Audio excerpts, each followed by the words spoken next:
기도원에 대한 기록을 보면은 다른 사사들에 비하면 비교적 내용이 상세하게 또 길게 기록되어 있습니다.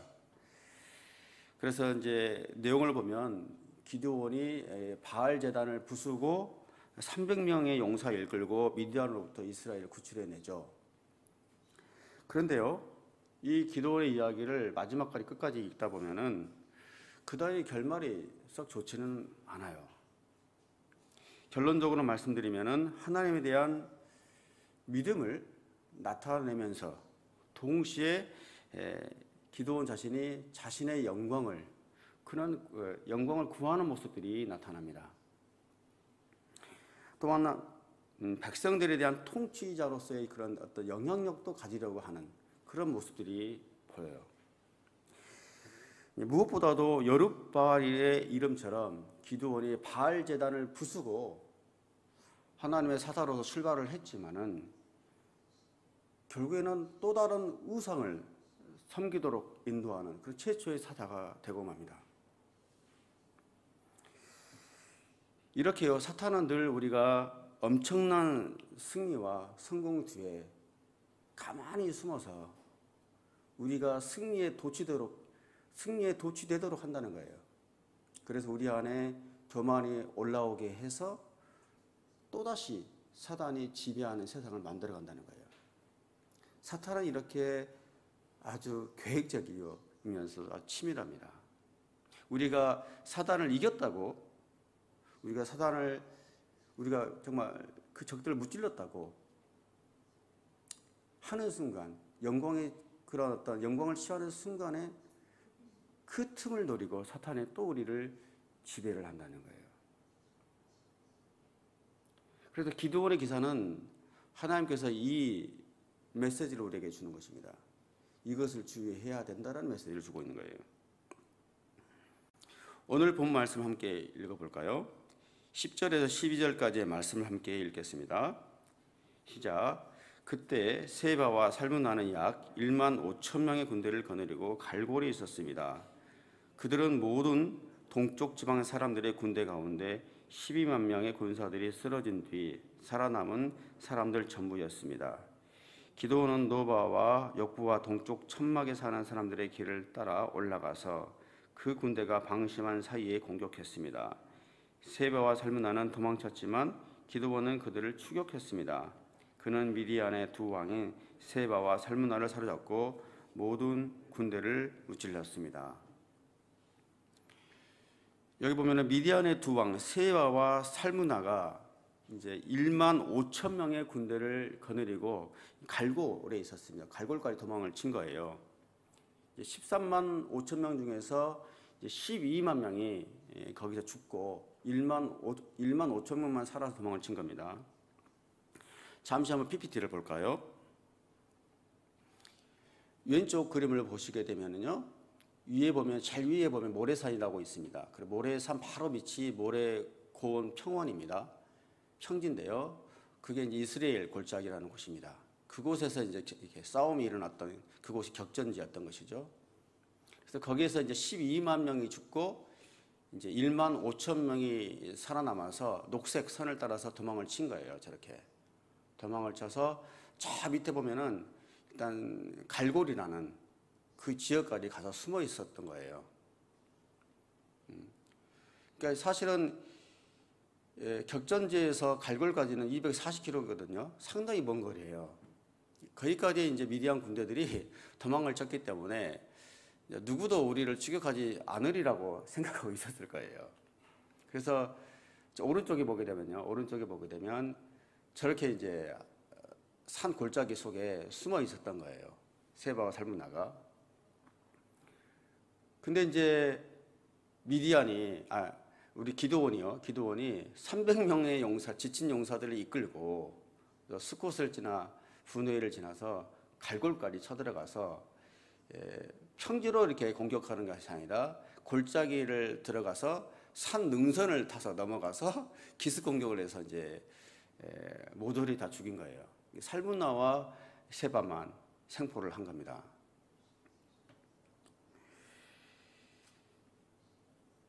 그래서 그 다음 보게 되면 13절에 17절의 말씀을 보시면요, 이제 기드온이 이제 전쟁에서 이제 돌아와서 다시 이제 돌아갑니다. 돌아가는 길에 숫곳의 한 청년을 붙잡아서 숫곳의 지도자들이 누구이고 어디에 있는지를 이렇게 물어봅니다. 그랬더니 지도자들과 장로들 77명의 이름을 써줍니다. 그 청년이. 그래서 기드온이 숫곳 사람들에게 말을 하죠. 어제 본문에 이제 기드온과 300명의 군사들이 방금 전에 본 그림처럼 요단강을 건널 때 이제 13만 5천 명 중에서 12만 명을 죽였으니까 얼마나 지쳐 있었겠습니까? 300명이 너무 지쳤겠죠. 근데 요단강을 건너서 숫곳이라는 곳에 갑니다. 숫곳에 가서 이제 너무 우리 병사들이 지쳐 있으니까 좀 빵 좀 달라고 이렇게 부탁을 해요. 근데 숫곳 사람들이 너희 손에 세바와 살문나가 있기라도 하냐? 왜 우리에게 빵을 달라고 하냐라고 이렇게 어찌 보면 모욕감을 줘요. 근데 사실은 그 숫곳 사람들하고 분이엘 사람들이 요단강 동편에 살고 있었던 가치파 사람들이거든요. 그러니까 이스라엘의 동족이에요. 동족인데도 이렇게 빵을 주지 않았던 것입니다. 이제 이 일이 이제 기드온에게 굉장히 어떤 모욕감이 됐던 것 같아요. 그래서 이제 세바와 살문나를 내가 붙잡아 보면 그때 내가 너희를 들가시와 찔레로 너희 몸을 찢어버리겠다 이렇게 겁박을 한 거예요. 사실은 이제 1만 5천 명을 다 죽이고 이제 적의 왕 두 사람만 이렇게 생포해서 돌아오는 길이기 때문에 좀 전쟁을 승리한 사람이기 때문에 좀 너그럽게 할 수도 있는 거거든요. 근데 기드온 마음에는 복수심이 있었던 거예요. 기드온이 상당히 뒤끝이 있는 사람인데 그래서 돌아오자마자 숫곳에 있는 곳에 가서 지도자들이 어디 있냐고 이렇게 물어본 거예요. 그래서 이제 77명의 장로들을 다 가르쳐 주고는 거죠. 그래서 그 사람들을 다 불러다가 이제 정말 들가시와 찔레로 본때를 보여줍니다. 그리고 또 이제 거기에 또 멈추지 않아요. 17절의 말씀을 보게 되면은 분우엘에 가서 분우엘 탑을 바로 옆에 있는 마을이 성읍인데요. 분우엘에 가서 분우엘 탑을 다 부숴요. 또 탑을 부술 뿐만 아니라 그 주민들을 또 다 죽여요. 그래서 이런 모습을 보면은 기드온의 심정은 어느 정도 우리가 이해를 하죠. 그렇지만 사실 숫곳 사람들이나 분우엘 사람들은 이스라엘의 동족이잖아요. 이스라엘의 동족인데 이스라엘의 군대, 하나님의 군대를 가지고 자신의 동족들을 죽이는데 또 사용을 하게 되는 것이죠. 그래서 이제 기드온의 이런 행동들이 정당화될 수 없는 행동이었다는 것을 지금 성경이 지금 말을 하고 있는 거예요. 원래 기드온은 두려움이 많고 굉장히 조심스러운 사람이었습니다. 그래서 전쟁에 나가는 것조차도 두려움이 있었던 사람인데 이미 기드온은 전쟁의 승리자가 되어 있었던 것이죠. 그러고 난 다음에 다시 자신의 동족들을 죽이는 모습을 보면서 민중들은 그 사람에게서 폭군의 모습을 보게 되는 거예요.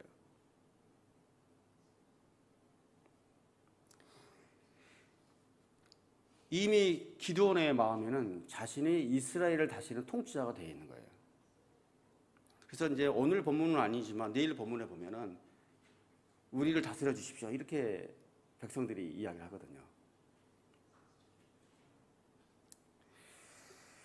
이스라엘 사람들이 이제부터는 미디안을 두려워하는 게 아니라 기드온을 두려워하게 돼요.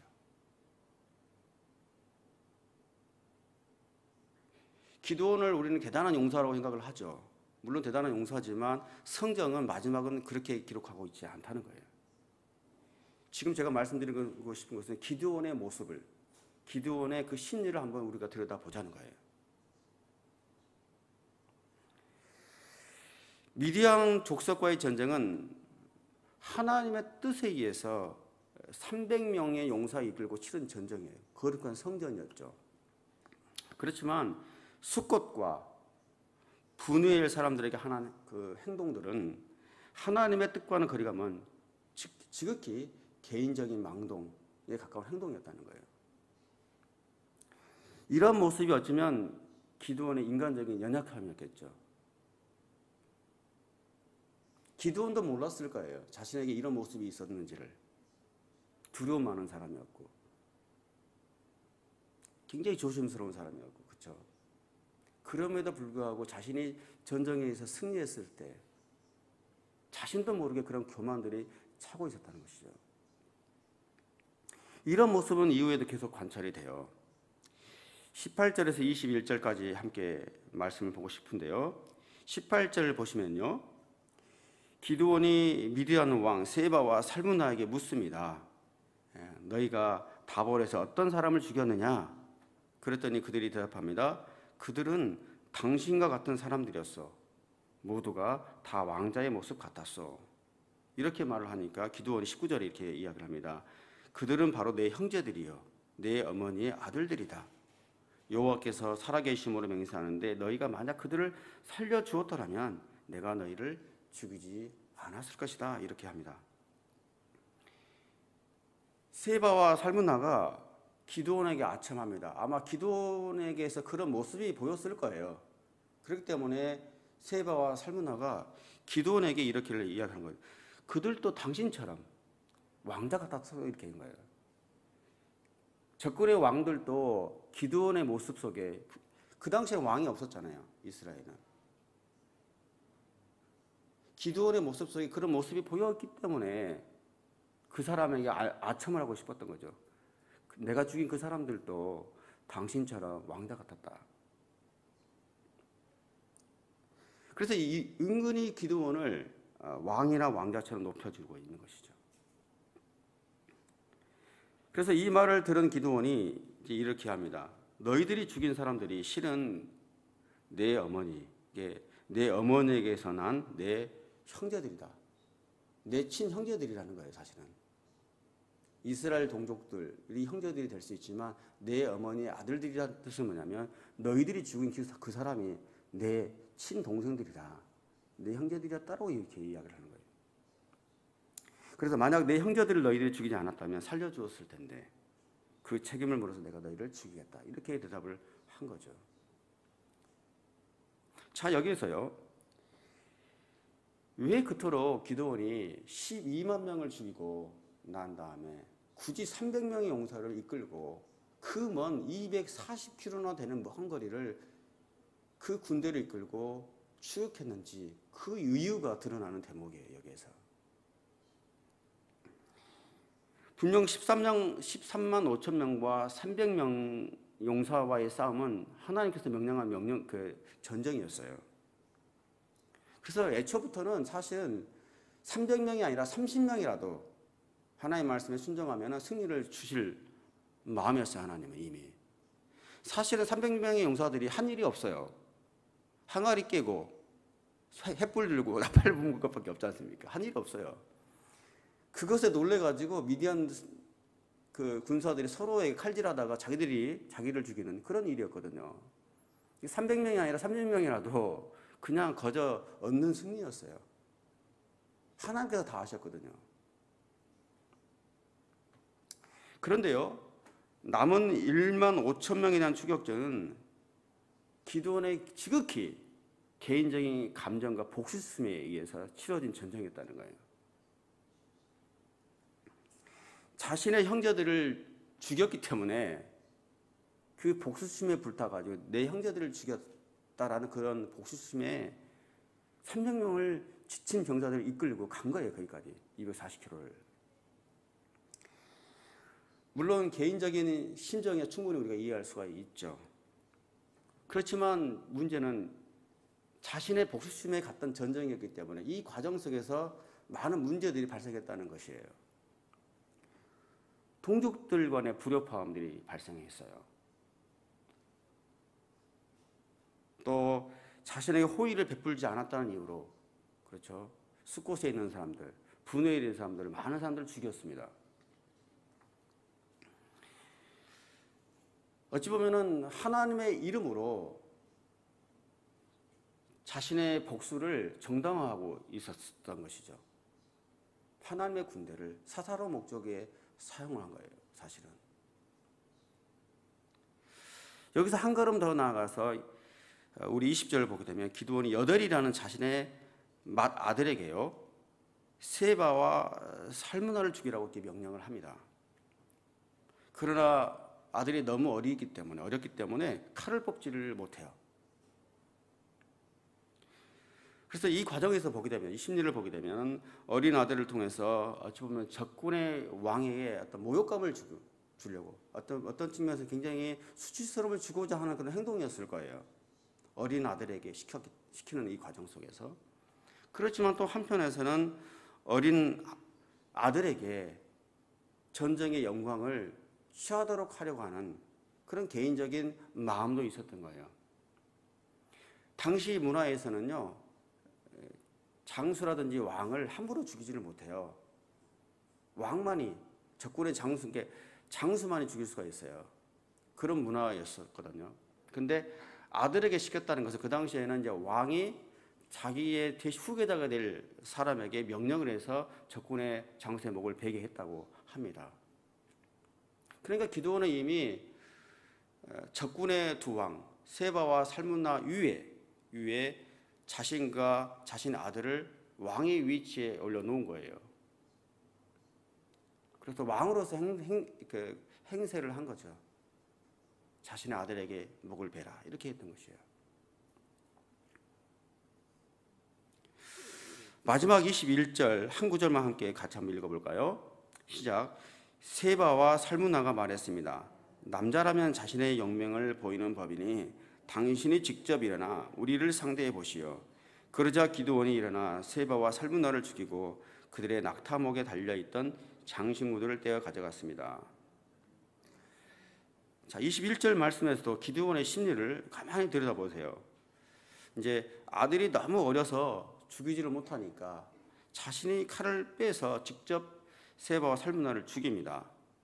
그러고 난 다음에 한 행동이 중요한데요. 그들의 낙타목에 달려있던 장신구들 떼어 가져갔다고 그랬어요. 낙타목에 달려있는 장신구.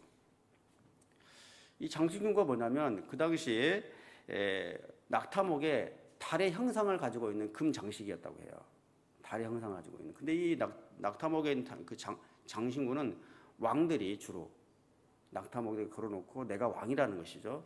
그래서 왕족이나든지 왕을 상징하는 것이었다고 합니다. 그래서 그 장신구를 목에서 떼어서 가져갔어요. 근데 이것을 기드온이 어디에 사용하냐면요. 그 당시에 이제 그 다음 내일 본문이에요. 내일 본문 보게 되면은 8장 24절에서 27절 말씀 보게 되면요. 그런 금고리를 떼서 금 장신구를 떼서 모아요. 백성들한테 다 모으고 본인도 다 모아서 녹입니다. 그러고 난 다음에 에봇을 만듭니다. 그걸 가지고 금 장신구를 가지고 에봇을 만들어서 결국에는 백성들에게 우상숭배를 하도록 또 하는 거예요. 우상숭배를 했다고 되어 있어요.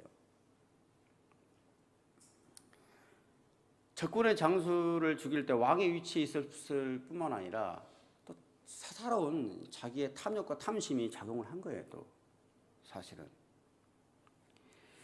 신명기 7장 25절 말씀이에요. 하나님께서 이스라엘 백성들이 가나안에 들어가기 직전에 신명기 말씀을 통해서 뭐라고 했습니까? 가나안의 신들의 형상을 너희는 불에 태우며 우상을 태우며 그것 위에 입힌 은과 금을 탐내지 말며 가져가지도 말라고 그랬어요. 우상들을 부술 뿐만 아니라 우상 위에 덮여져 있는 은과 금딱지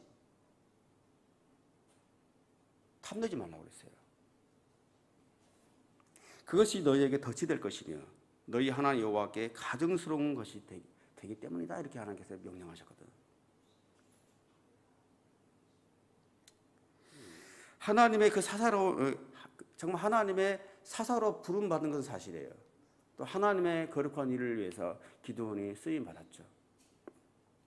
그렇지만 기드온의 그런 사사로운 감정, 또 사사로운 그런 탐심으로 기드온조차도 하나님으로부터 점점 멀어지고 있었다는 거예요. 더불어서 백성들도 하나님으로부터 멀어지죠. 결국에는 뭡니까? 다시 이스라엘 백성들이 바알을 섬겼다라는 게 결론이에요. 기드온의 기사의 결론은 그렇습니다. 그리고 기드온의 아들들이 70명이나 됐었잖아요. 그 아들들이 어떤 짓을 했습니까? 많은 백성들을 죽였잖아요. 뭐 그 당시에 왕은 없었거든요. 이스라엘을 다스리고자 하는 통치에 대한 그런 욕심들, 다시 우상 숭배를 하게 하는 그런 길을 기드온이 그 문을 열어주고 말았다는 거예요, 사실은. 기드온을 볼 때는 우리는 용감한 용사로 보면 안 돼요. 용감한 용사뿐만 아니라 그 뒷이야기를 우리는 반드시 읽어가야 돼요. 하나님은 기드온이 통치하는, 기드온이 다스리는 이스라엘이 아니라 하나님이 왕으로서 통치하는 하나님의 나라를 원하십니다. 하나님의 나라를 원했죠. 그런데 하나님께서 허락하신 이 엄청난 전쟁의 승리를 마치 자신의 성공, 업적인 양 그 영광을 은근히 기드온이 취하고 있다는 것이에요.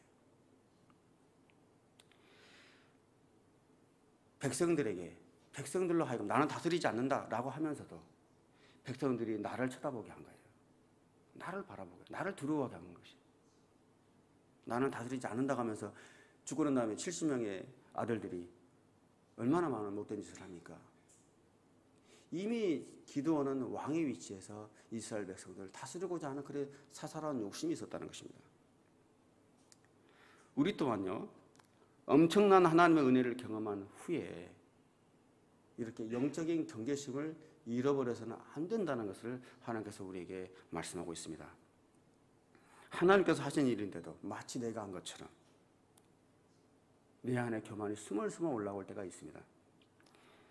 그래서 대단한 성공이나 승리를 우리가 경험을 하면은 교만해지지 않도록 가장 좋은 것은 그 자리를 빨리 뜨는 게 제일 좋아요. 예수님께서 어떻게 하셨습니까? 예수님께서 수많은 병자들을 고쳤고 많은 기적들을 일으켰죠. 많은 사람들이 예수님을 왕으로 삼고자 했죠. 그렇지만 예수님은 그 많은 기적 위에 하나님께 모든 영광을 올려드리고 그 자리를 한순간도 누리지 않아요. 그 영광의 순간을 한순간도 누리지 않고 산 위에 올라가서 하나님을 독대했습니다.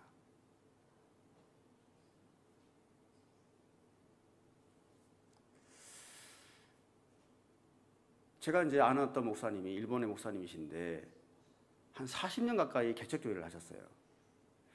그러니까 40년 동안 정말 그렇게 좋지 않은 아주 열악한 교회에서 목회하시고 힘들게 이렇게 사셨을 거 아니겠습니까? 근데 이제 기도 가운데 어렵사리 번듯하게 건물을 지었습니다.